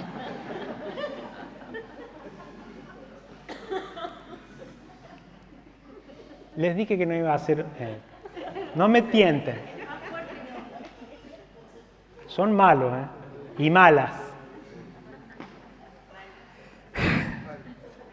Bueno. Y termina este artículo diciendo que hay que injertarse penes en varios lugares del cuerpo.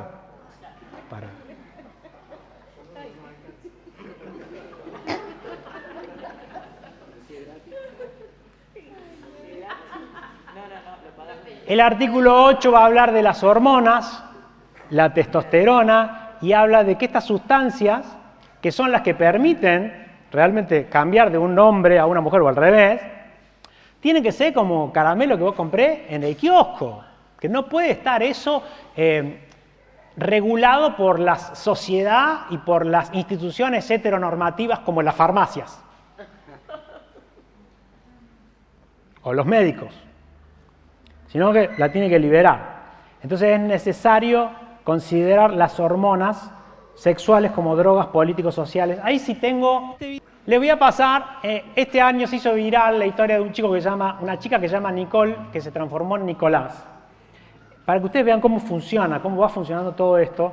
Y antes debo aclarar que yo no tengo ningún problema con la libertad de la gente y que la gente pueda hacer lo que quiera de su vida, ¿no? Pero vamos a entrar en el capítulo siguiente a ver algunos problemas mucho más graves que tienen que ver con esto. Pero esto de la hormonización, de lo que yo le estoy hablando, del manifiesto contrasexual del año 2002, que a vos te parece una locura, yo te quiero decir que ya funciona. y que funciona en un porcentaje bastante alto. No es que es un delirio de ciencia ficción. Ponele play. 23:50 en toda la República Argentina. Mirá, Nicolás publicó un video en TikTok que se hizo súper viral. La verdad que el video es muy bueno porque muestra una transformación, un cambio en su vida. Quiero compartirlo con ustedes para que lo vean porque ya lo tenemos en línea a Nicolás Romano, que nos está aguardando ahí hace varios minutos. Pero mirá, este es el video que él publica en sus redes sociales, que obviamente abriéndose al mundo prácticamente, contando su historia, pero de una manera como un challenge de TikTok. Original. Mirá, lo vamos viendo y lo voy pisando. Que Mirá. digan lo que quieran de mí, tú no crees que yo sé que tú hablas de mí, que me envidia y tiene lo malo para mí. Que digan lo que quieran de mí. Bueno, Nicolás tiene 24 años, es de Rosario, Rosario Santa Fe. Bueno, su historia obviamente atravesó todo el continente. En el último mes publicó estos 2 videos, donde ya tiene más de 8,5 millones de reproducciones. Bueno, mostró cómo era antes de la transición y ahora que ya tiene barba, logró hacerse la cirugía para sacarse las mamas. La verdad que él muestra este tipo y aparte incentiva por ahí a muchas personas que quizás hoy por distintas cuestiones no pueden mostrarse tal cual son. Nicolás, buenas noches. ¿A qué edad decidiste hacer este cambio en tu vida? Comencé la transición hace 1 año y 9 meses, así que a los 22 años. Bien, ¿y esto es algo que sentiste toda la vida? ¿Hubo algún momento en tu vida que hiciste un clic y que dijiste, no me siento bien acá en este cuerpo? ¿Cómo fue? Contame un poco eso. Siempre lo cuento que de muy chiquitito jugaba con el caramelo del Tic Tac. Jugaba con mi prima, que un día era Nicolás y al otro día me comía la pastillita y me transformaba en Nicole. Y nada, supongo que mucho tiempo me sentí Nicolás, pero lo reprimía bastante. Vos decías que, buenas noches primero, y, Buenas noches. y felicitaciones, la verdad que admiro tu valentía, y porque sos un ejemplo para un montón, recién lo decía Nacho, gente que se animó y gente que no lo hizo, ¿no? Un ejemplo para Sí, todos, sí, de todas totalmente. maneras. Gracias. Preguntarte al respecto de que vos decías un poco reprimí lo que me pasaba. ¿Podrías contarnos por qué? ¿Tenía que ver con vos? ¿Tenía que ver con tu entorno? Porque por ahí hay gente que puede sentirse identificada también con esas cuestiones, ¿no? Lo reprimía mucho, sobre todo por mi papá. Mi papá es una persona, hoy en día cambió bastante, pero en su momento era una persona muy cerrada y nada, vos imagínate, yo era la primera en ese momento, Nicole. Claro. Nada, y mi papá veía a través de mis ojos prácticamente, así que me costó mucho poder hacerlo, animarme, pero sí reprimía demasiado. Claro. También por el qué dirán y la sociedad. Claro. Tengo una hermana, la del medio, que tiene 22. Sí. Ella fue la primera a la que yo se lo comento, le cuento toda esta situación que me venía pasando. Igual mi familia durante 3 años me vio llorar todo el tiempo, que estaba triste, que estaba angustiado, que no sabía, que no quería vivir más.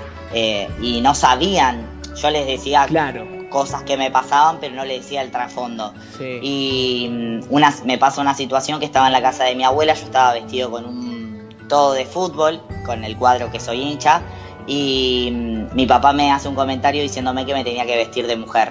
A lo que mi hermana después, cuando se van, le comenta y le dice, mirá, pa, Nicole no se siente más Nicole y quieren que le empecemos a decir Nicolás. Mi papá casi se muere. Mirá vos. Y al otro día, cuando llego a mi casa, mi papá me pregunta, me dice qué era lo que me estaba pasando, y ahí me senté y le dije, mirá, pa, obviamente llorando, todo. Y nada, me dijo que bueno, me preguntó que cómo era, porque no hay información, me preguntó si me iba a doler la terapia hormonal, si tenía pensado operarme, y bueno, nada, le comenté todo lo que tenía en mente y me apoyó. Y 3 Entonces, opciones de terapia hormonal, una opción es en gel, que es la menos invasiva, y si no tenés 2 opciones en inyección, una que es la que yo me coloco, que es cada 15 días, y si no tenés otra opción que por ahí es más fuerte, que es cada 3 meses. Nico, la verdad que ha sido un placer poder escucharte, poder compartir tu historia. Me sumo a lo que decía Carla, felicitaciones por la valentía y aparte se te nota muy feliz. Realmente Sí. te Sí. miro y se te nota, irradiás ahí la felicidad, lo transmitís muy bien. Así que Nico, Gracias. muchas gracias y éxitos para todo. Saludos a tu familia, a tu viejo y también a tu novia. Muchas gracias a tus hermanas, a todos. Gracias a ustedes, gracias a ustedes. Chao Nico, nos vemos. Y esto lo dejé para como frutilla del postre. Monique Wittig en el año 1992 establece esta verdad.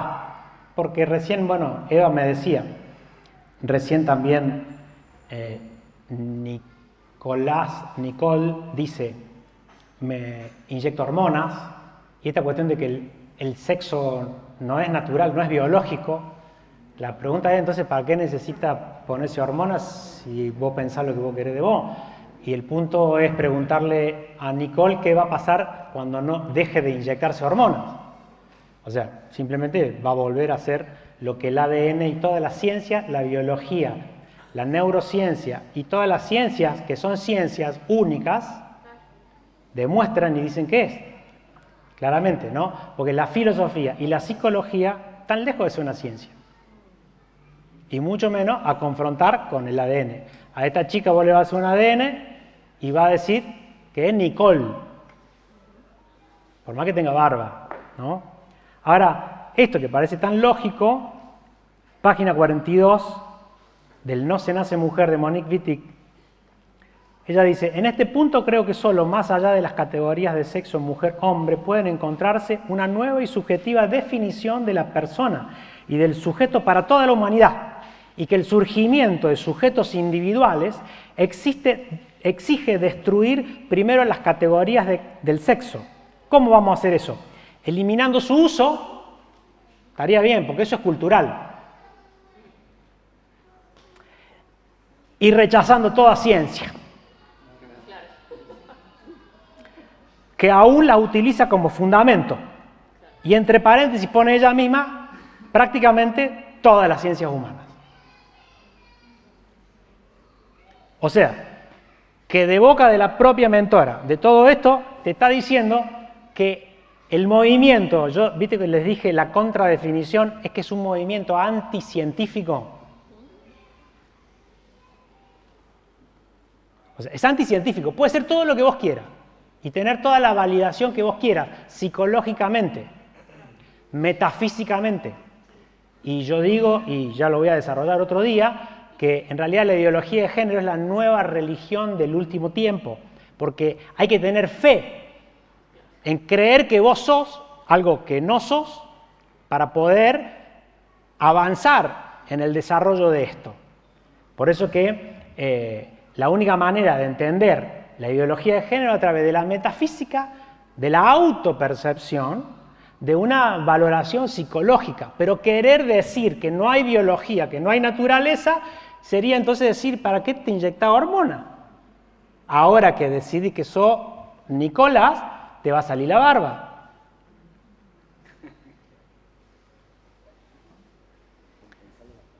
Bueno, en el año 2015, para que ustedes vean, solo como una cita, para que también entiendan, el psicólogo Andrés Irasuste escribe un libro que se llama La revolución sexual anglosajona y la psiquiatría hoy, página 246.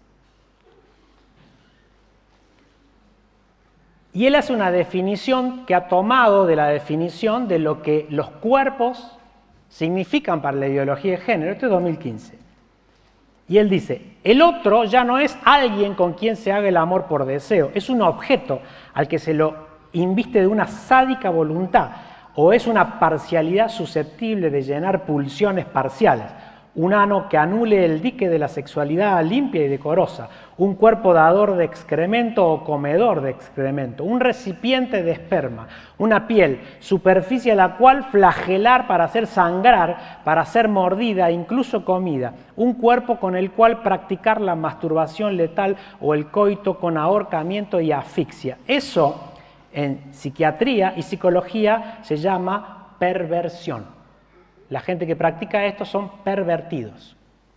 Pero no lo dice el Martín Gómez Pastor ni lo dice la religión, lo dice la psicología. En el año 2015.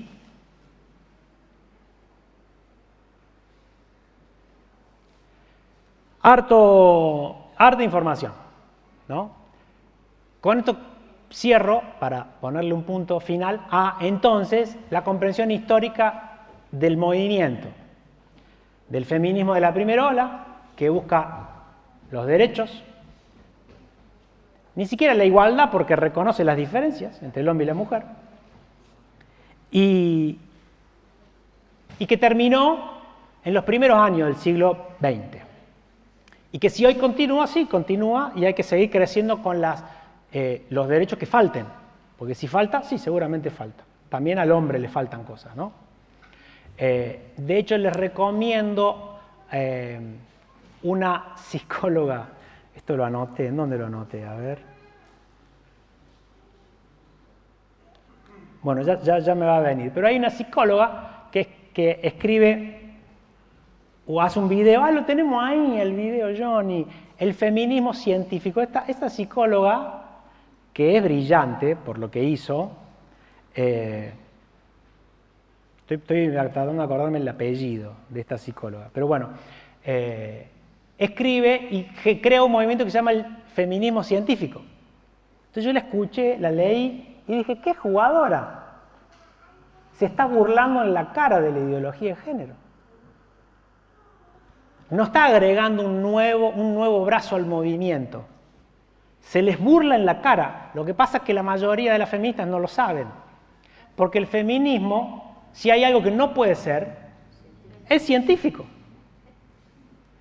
Y entonces ella agarra datos y hace un análisis de todo el mundo de los datos, de los cuales hoy el feminismo hace ola para exigir derechos, sobre que la mujer al mismo trabajo cobra distintos sueldos. Y ella te lo demuestra con datos estadísticos que no es cierto. Te demuestra que en realidad el hombre todavía en la sociedad sufre mucha más violencia, más asesinato, está sometido a mucha más esclavitud que la mujer. Y que en las sociedades que supuestamente hay más libertad o más igualdad de género en los países escandinavos, en realidad las mujeres eligen, porque tienen más libertad, por ejemplo, no ir a trabajar y quedarse en la casa a cuidar a los chicos. Porque hay mucha más plata, el superávit es grandísimo, le sobra, entonces cuando a vos te sobra, ¿qué vas a hacer? ¿Vas a ir a laburar por obligación? Vos, Flavio, vas a ir a laburar todos los días si pudieran no ir. ¿Vos irías a trabajar si no hiciera falta la plata? Y entonces ella determina científicamente, haciendo estadísticas de los países más desarrollados, en donde la ideología de género más ha calado, pero ya hace 20 años, que las mujeres eligen un montón de cosas que no tienen nada que ver con un determinismo cultural y que los varones están mucho más oprimidos en muchas cuestiones que las mujeres. Con datos, que tengo el video ahí, pero no los quiero aburrir. ¿El video lo quieren ver? Bueno, pon el video, Johnny. Bueno, yo me dedico a la filosofía y desde hace algún tiempo empecé a ver que la data que maneja el feminismo no cerraba, hacía agua por todos lados. Un poco eso le pasó a Christina Hoff Sommers, que es una filósofa norteamericana también, que publicó un libro que se llama ¿Quién se robó el feminismo? En inglés, ¿no? Who Stole Feminism? Y allí ella divide el feminismo en dos, el feminismo corporativo, que es aquel que brega por ventajas para las mujeres, y el feminismo de la igualdad, que es el que tiene que ver con los derechos humanos, es el que tiene en cuenta que si los varones están perjudicados en algún dominio, eso también hay que atenderlo porque pertenece justamente al dominio de los derechos individuales, de los derechos civiles.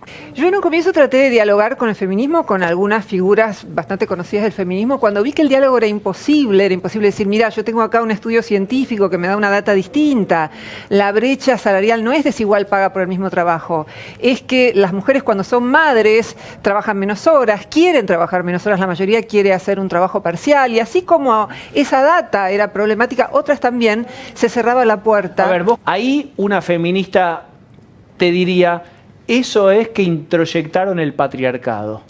El problema del patriarcado, que yo creo que es un mito, creo que ya no vivimos en un patriarcado, es que no tiene lo que se llaman hipótesis falsables. Vos para saber si existe algo, en términos científicos, lo que tenés que hacer es traducir eso a, por ejemplo, los reclamos más importantes del feminismo. Por ejemplo, que hay brecha salarial, hay evidencia de que no, que hay techo de cristal, que a las mujeres no las dejan seguir carreras técnicas como física, matemáticas. Bueno, es que eligen eso. Hay una paradoja que se llama la paradoja de la igualdad, y es que en los países con mayor igualdad de género, Noruega, Suecia, todos los países escandinavos, hay menos mujeres en puestos jerárquicos porque como están mejor económicamente pueden quedarse más tiempo en su casa cuando son madres, hay menos mujeres que cursan esas carreras técnicas porque siguen lo que les gusta, que Pero no son se trata de carreras, eso, Roxana. termino esto, focalizadas en personas y no en objetos como las carreras técnicas. Lo que estamos diciendo es que, según la data que tenemos, el 80% o más de los varones ya no quiere esa mujer que se queda solo en la casa.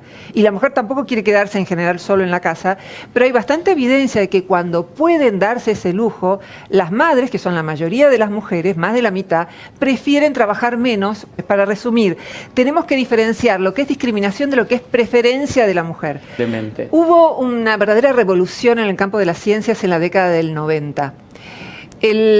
La metafísica de la que parte el feminismo hegemónico es que nacemos como páginas en blanco, como tábulas rasas. Es lo que decía John Locke. Hoy hay mucha evidencia de que no nacemos como tábulas rasas, que hombres y mujeres enfrentaron estrategias distintas en la historia de nuestra especie. Si fuera un teclado de un piano, nosotros en la cultura representamos la última tecla. Entonces, raro hubiera sido que, teniendo estrategias diversas para la reproducción, hombres y mujeres no tuvieran características psicológicas particulares. Entonces, sí, es un elemento importante, pero enseguida nos acusan de determinismo biológico. No, ambas cosas influyen. El problema que hay con el tema del acoso es que no definimos qué entendemos por acoso sexual y ahora también eso se traslada a la violación. O sea, en este tiempo de linchamiento público, algo que hemos visto es que incluso mujeres que se quejaban porque su marido quería tener más sexo que ella, lo denunciaban cuando ya era ex por violación. Entonces, me parece que tenemos que preservar garantías constitucionales básicas como son la presunción de inocencia. No vivimos en una ordalía medieval, sino que vivimos en un estado de derecho,